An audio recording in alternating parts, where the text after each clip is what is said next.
Dobar dan svima, dobrodošli na YouTube kanal portala cropyc.net. Danas na testu imamo i vozimo novu Škodu Fabiju.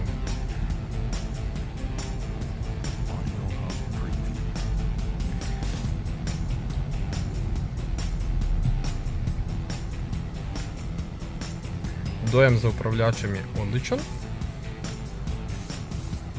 Ispred vozača je virtualni kokpit, a centralnim grebenom dominira veliki touchscreen. Ručni mijenjač sa 6 brzina u kombinaciji sa 1-litrenim turbo benzinskim motorom snage 110 konja.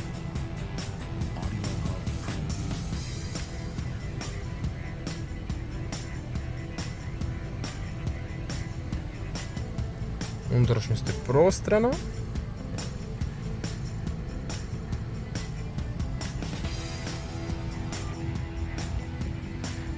Pred nama je nova Škoda Fabija.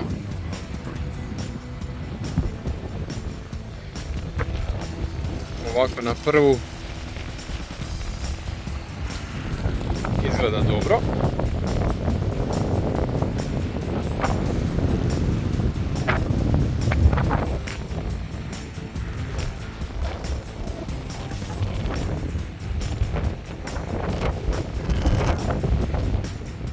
Za punu recenziju svakako posjetite portal cropyc.net.